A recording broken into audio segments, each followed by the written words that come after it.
Okay, here we are. It's so far so good. Who knows? It could go well. It could go bad. I don't know.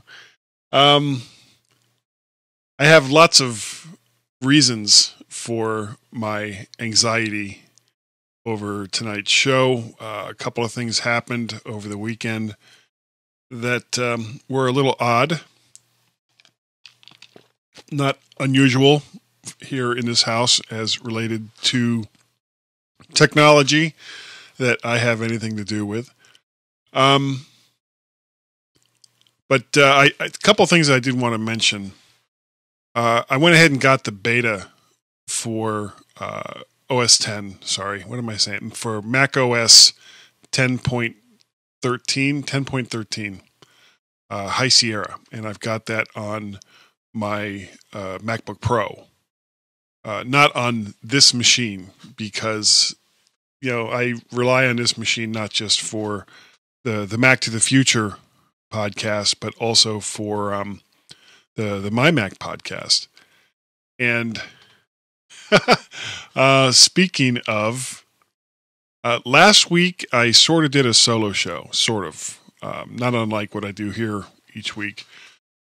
But I did have a guest, and for people who don't know who this person is, look him up on IMDb. He is currently, I believe, the actor with the 9th most number of parts in movie and television. He is actor, author, writer, director. If it has something to do with movies or television or the stage, Stephen Tobolowsky has probably been a part of it at one point or another in his career. And Gaz and I actually had him on the podcast 7 years ago, right about when he started the Tobolowsky Files, which is the podcast that he does. And it was such a great interview. I mean, it really, really went well. We talked to him for over an hour. This is back in 2010.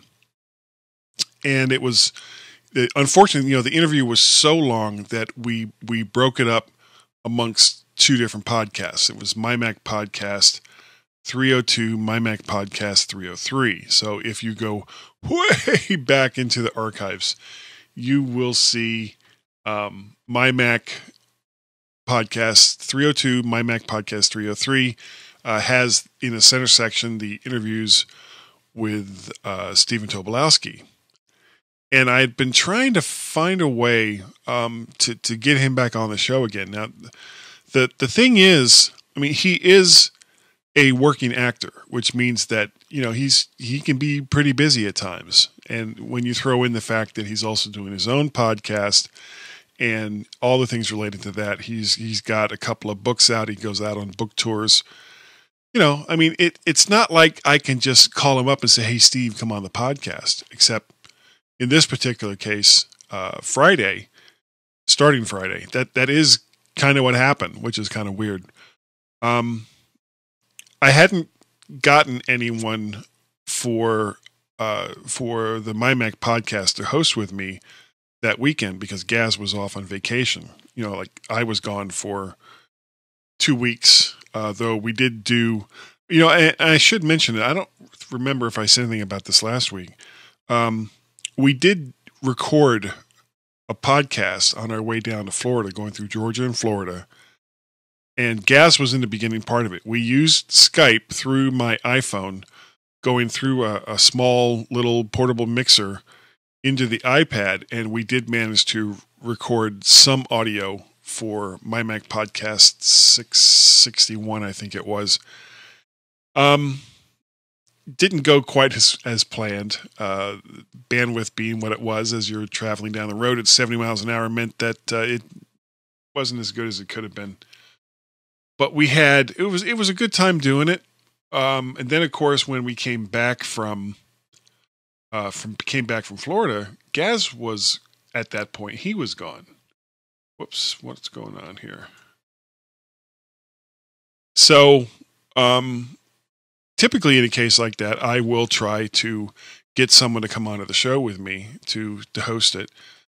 And I just hadn't done it yet. For one reason or another, I hadn't done it yet. So I very quickly put out a tweet to Stephen Tobolowsky asking him if he could come on. And much to my surprise and delight, he said he was able to do it. So I was like, cool. So Saturday came along. We set up a time. It was going to be at 1 p.m. Eastern time. Sorry, 5. I'm going to get this wrong. 5 p.m. Eastern Standard Time. 4 p.m. Eastern Standard Time. Noon Pacific Time, which of course he lives in California. So that was all set up. Now, right as we were getting ready to begin recording, and even before I got him on through Skype, I noticed that the skies were darkening outside. We'd gotten a couple of warnings that thunderstorms were coming into the area. So by the time I got him on, and we talked for 10, 15 minutes before we were going to start recording, it'd gotten very dark outside. And all of a sudden, in the background, we could hear thunder, and it was loud enough to where Stephen could hear it too. And at that point, I was kind of like, well, we should probably get started. So we got started doing the actual official interview for the podcast, when all of a sudden there was like this loud snap and crack and boom, and all power went out in the house. Of course, the computers went dark, and lost Stephen. I didn't really know what had happened. I called him very quickly on the phone to let him know that, we looked like lightning or something had struck in the area and power was out. Well, little did I know, it was a lightning strike, but it was confined to this house. No other house was affected. And that's why it was as loud as it was. It was literally right outside the window right here, that's over here to my right. So I started going around the house, checked the breakers. We had a couple of breakers thrown. Still didn't bring everything up. And one of the main breakers was also thrown, but I didn't see that at first. By the time I got all the power back up, and we had walked around the house to make sure that, nothing was on fire or anything, and I checked with the neighbors, and they had told me that they hadn't lost power, which told me that, whatever had happened was just right here. So got everything back up, and got the computers back up. It didn't seem like there was any major damage, thank goodness. And went through the interview with Stephen, and once again, it was very, very long, and half of it was on 663, which just came out on Monday, and the second half of it will be on 664, which hopefully I'll be back on with Gaz. But it wasn't until after we'd gotten done recording and I started kind of checking things out around the house that I realized that there had been some damage. Number one, somehow the modem that we use for our cable provider, who I won't say what the name of the cable provider is,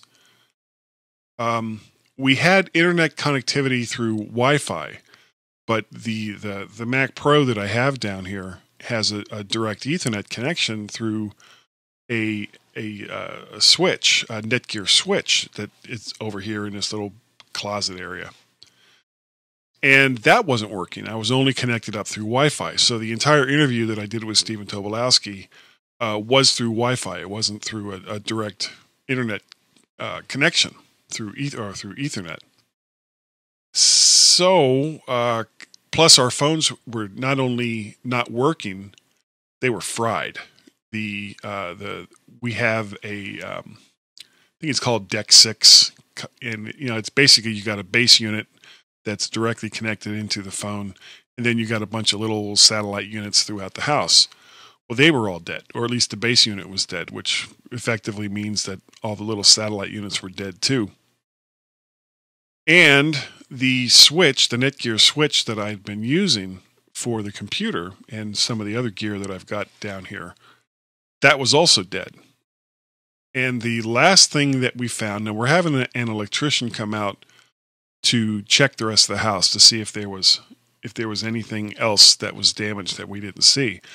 But one of the light switches in the family room had a big scorch mark on it. And there's two other switches that are like right next to it. They were fine. It was just this one.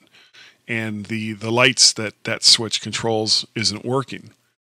I was just going to go out and get another switch and replace it. It's not that big a deal. But my wife, of course, wants to have a qualified electrician come in and check everything else in the house. And it's like, okay, so if we're having an electrician come in, why would I bother changing the switch out? He can change the switch out.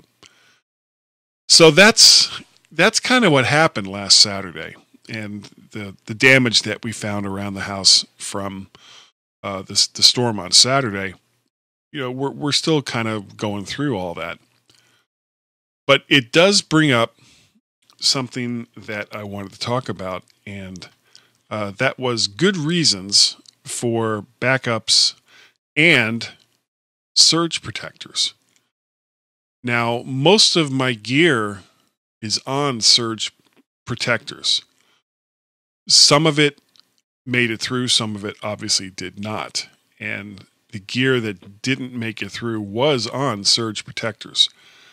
But it makes me realize that without those surge protectors, I could have lost the Mac Pro. I could have lost all the other gear that I have down here that was connected up through the switch that got fried. But fortunately, it didn't get fried out. So that's a good reason right there to have surge protection, especially if you're in an area that's prone to lightning strikes. Like if you live in Florida, there's absolutely no reason why you should not have surge protection, and other areas of the country as well that's prone to these big thunderstorms. Now the other thing is backups. It's really, really easy to lose everything that you have because your equipment failed and you didn't have backups of your data. And especially with spinning platters, a lot of times it is recoverable, but it's not going to be cheap. It's much cheaper to go ahead and have fully utilized backups that you can pull out at the drop of a hat in case there's some kind of disaster. Let's see, what time is it? It's 8:15. I've been going about 15 minutes. Why don't, before I start talking about backups, why don't we take a little break? And when I come back, I will go over how I do my backups. And yeah, I think that's what we'll do. So everyone's done by, and it's like I'm doing the My Mac show. I'll be right back.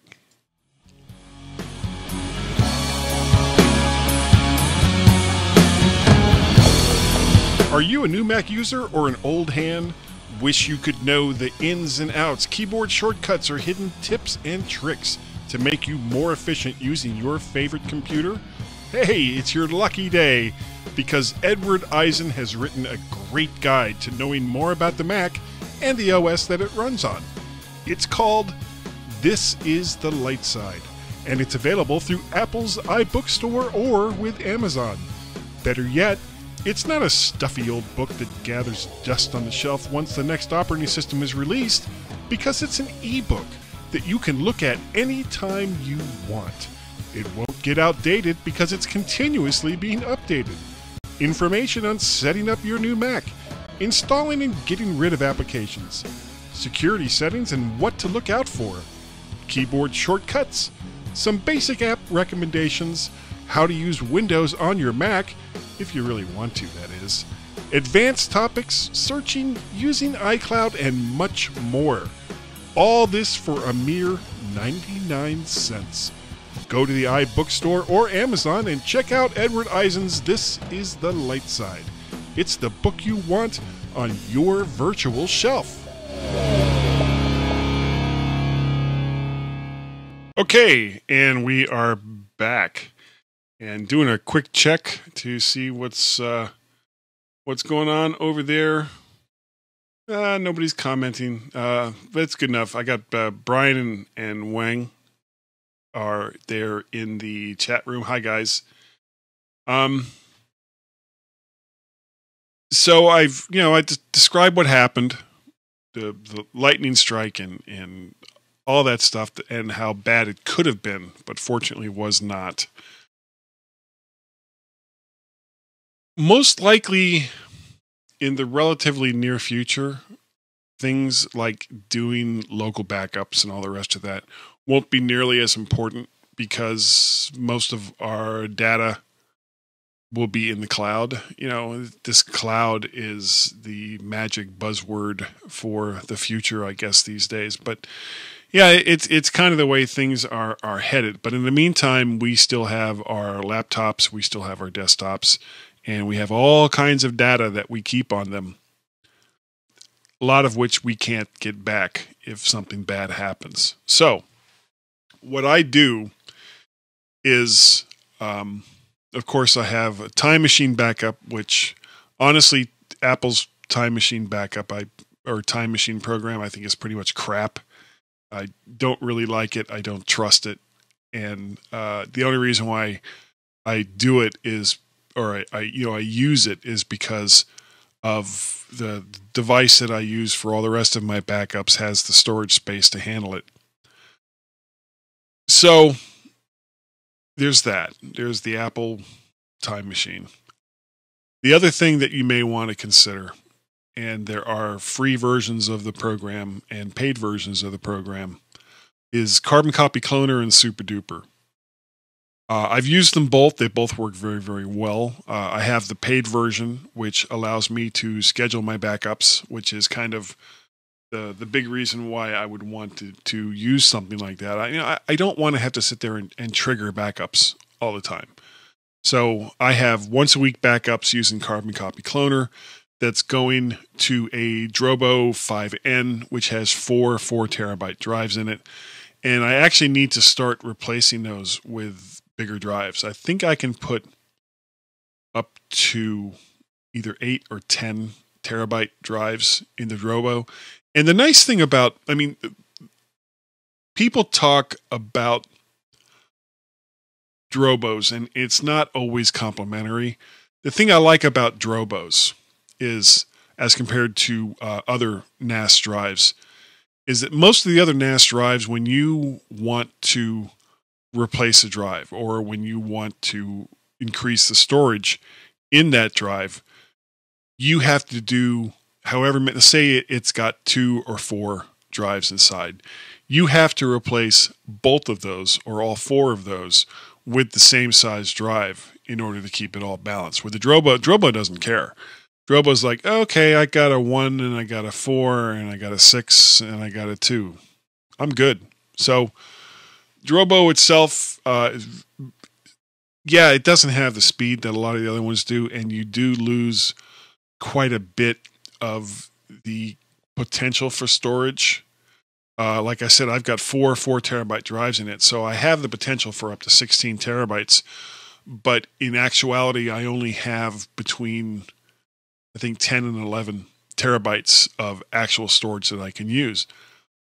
But what that loss of 4 to 6 terabytes gives me is if one of the drives in the Drobo unit goes out completely, just dies, I can throw another drive in and not lose any data. It'll rebuild them. So that's why I like the Drobo. But I use that for all my Carbon Copy Cloner backups, my local backups. And in this Mac Pro that I have down here, I've got 4 drives. I've got my one main drive with the operating system and applications. I've got kind of like a documents drive that's got movies that I'm working on, audio, and just all that stuff. The third drive is, I know this is going to sound weird, and actually I'm not going to talk about the third drive just yet. Fourth drive is my iTunes content. So all of the stuff that I have in content is on the fourth drive down in here. Now, all four of these drives get backed up to the Drobo. So in theory, if anything really bad happens, I can pull the data off the Drobo, put it back onto new drives in the Mac Pro, and everything will be fine. But the one thing that the Drobo doesn't do really, really well, you can't boot off of a Drobo. You can't have a bootable partition on a Drobo that I know of. Now, if I'm wrong, somebody let me know. I would love to know that I'm wrong. So what I do is on the third drive on the Mac Pro down here, I do another carbon copy cloner backup of I'm itchy tonight, of the main drive, which has the operating system and the applications and everything else. And that's on the third drive. So if my main drive, which is an SSD, goes out, I can boot this machine off of the cloned SSD. It's not, and the third drive is not an SSD; it's a regular spindle drive. But I can boot this machine off of that and hopefully recover whatever it is that went wrong. So that's local backups. Oh, come on. Ooh, I got a comment. Yay, I got a couple comments. Let's see what we got here. Ooh, many comments. So, Chase can't stick around. He'll rewatch later. Break Ed's legs as per request earlier. Ed says, and light side and such. Hi. Eileen Hoffman, not my data. And Brian says, FYI, if you use APC, you can have limited lifetime connected equipment protection. They will pay you money for damaged equipment that was connected to APC surge protection battery backup. Yeah, that's very, very true. As a matter of fact, a lot of the surge protectors that I have here in the house are APC. And I've got a smaller one that I have connected to the cable modem and a few other things that are over in the laundry room where we keep all the stuff coming in from the outside. So that works out well. I do like APC stuff. I think they make pretty good stuff. Now, so I've not so briefly talked about local backups. Local backups are very, very important so that if something bad happens, you can just grab your backup, keep doing it anymore. So, Eileen says that she doesn't use APC anymore because they refuse to honor their warranty. Oh, I've never had to make a claim, so I can't really say one way or the other how well that worked or how well it doesn't. Eileen, if you can, send me an email, guy@mttfgo.com, kind of listing the details of what happened with you in APC, and we can talk about it on a future show. But as far as backups go, having local backups is very, very important. The other thing that's very important is also having remote backups that aren't here at the house. And the reason for that is your house burns down, which is terrible, but you lose all of your data. You lose everything that's on the computers, all of your backups, they're all toast. If you have an off-site backup, you can recover a lot of that. Now,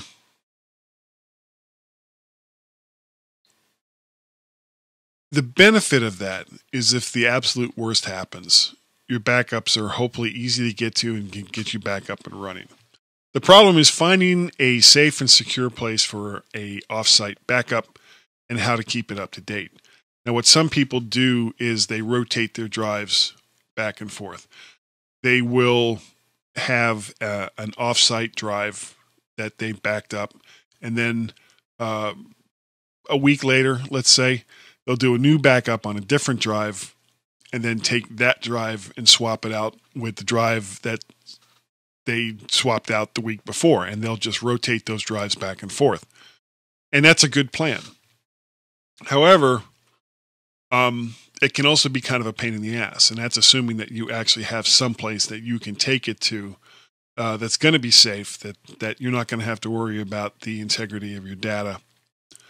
What I ended up doing was I decided to go with a company called Backblaze, and they don't support the podcast, but I've been using them now for about 2 years, and it's been a pretty good service. And for $100 for the last 2 years, it's about $50 a year. My computer and every single device connected to it that holds data was backed up to their servers. And if for whatever reason something really, really bad happened, I could contact them. And for a nominal fee, of course, they would send me drives with all of my data on it so that I could rebuild what I had from the last time I did a backup. And when you're talking about something like, come on, I'm trying to get something to come up here. When you're talking about something like off-site backup through some of these services that do it over the internet, there's lots of them. iDrive, CrashPlans, SugarSync, Carbonite, Backblaze, which is what I use. Open. I mean, there's a ton of them, and how much they cost and what kind of other services they provide. Oh man,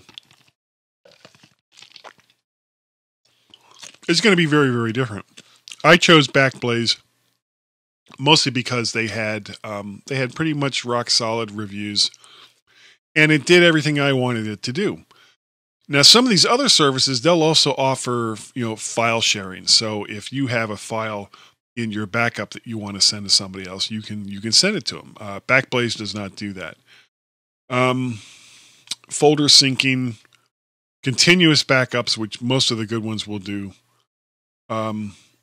However many computers it is that you're backing up from. Free storage, how much storage they give you. Backblaze gives you unlimited storage, but only one computer and no free storage. So it's not one of these try before you buy. You either want to use something like Backblaze or you don't. I will include, actually, I will post a link to the review site that I use right here in the comments section. There we go. So over in the comments section for Mac to the Future episode 17, there's a link there that will take you to the same site that I was looking at. Damn. But I really do like Backblaze. They're inexpensive. You have unlimited amount of storage. The thing to remember about all of these online storage solutions for backing up your data, especially when you're talking about terabytes of data, it's not going to be fast. It took probably close to 2 weeks to back everything up to Backblaze from this computer. And I mean, we're talking many, many terabytes of data. So that wasn't so bad. Everything takes time. I think that's going to... Oh, Peter works for Backblaze. I did not know that. Does he still work? Eileen, does he still work for Backblaze? Or is that a foregone conclusion at this point? But I guess you'll tell me in a minute. If you would like to contact me, you can contact me, Guy at MacToTheFutureGo.com, GUIM at MTTFGO.com. Of course, I am Mac Parrot on the Twitters. We have a Skype number that nobody at the MyMac site seems to know how to use, but you could certainly use it for this at 703-436-9501,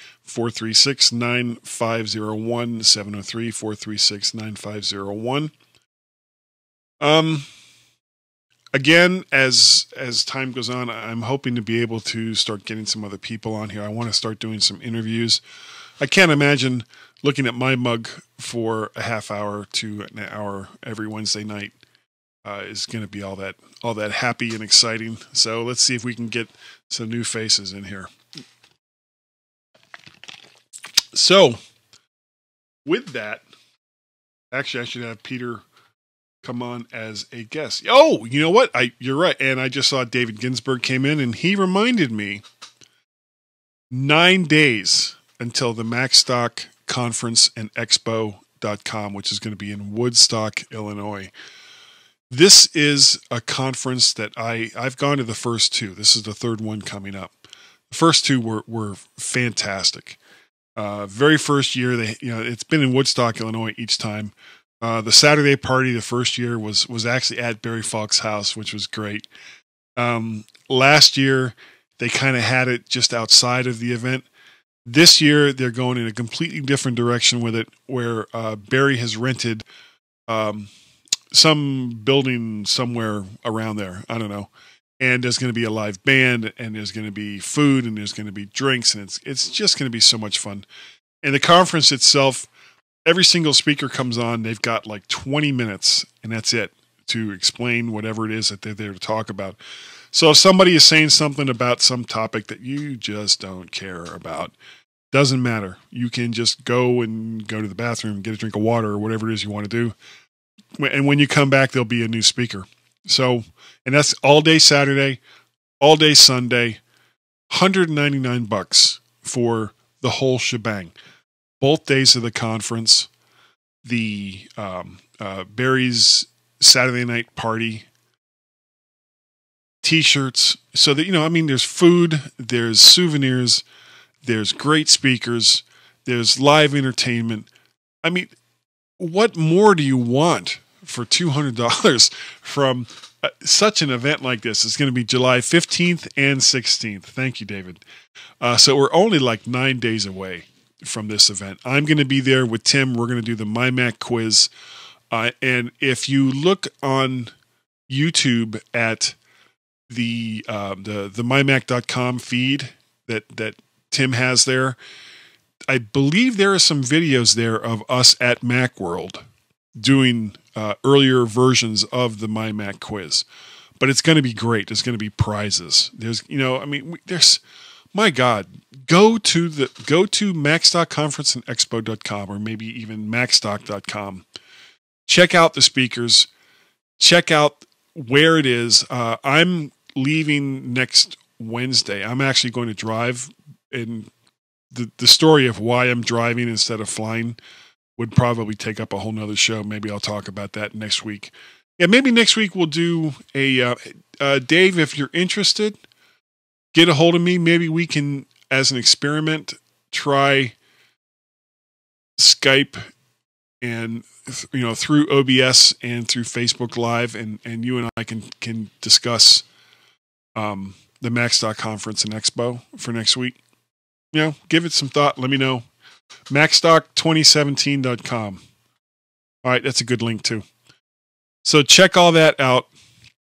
And if for some reason you don't want to go to Barry's party, and I can't think of a single reason why you wouldn't, $169 gets you both days of the conference. If you can only attend for one day, $90 gets you one day, and they give you lunch, they give you a T-shirt.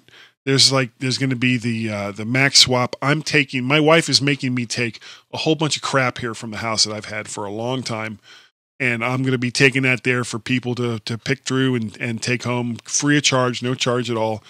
I still have a bunch of books that since I'm driving, there's no reason why not, that I'll bring out from the Maltese Cube book that I wrote a number of years ago.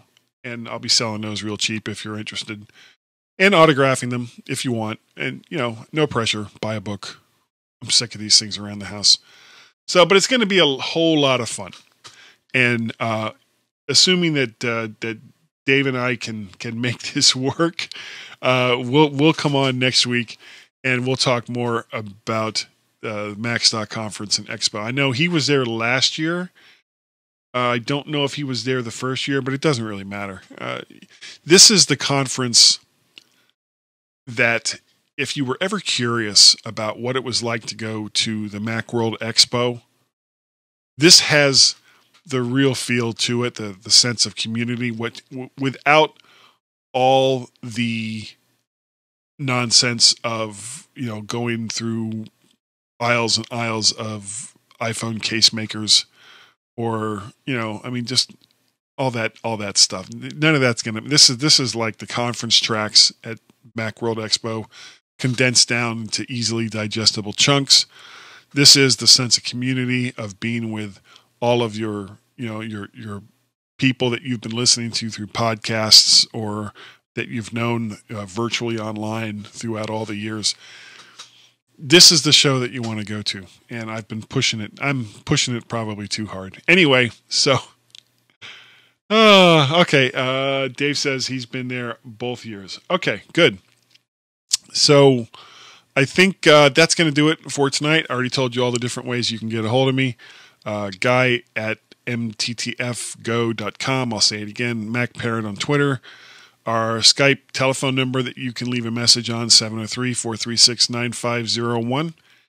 And I believe that's going to do it. And we shall see you guys next Wednesday, 8 p.m. Bye.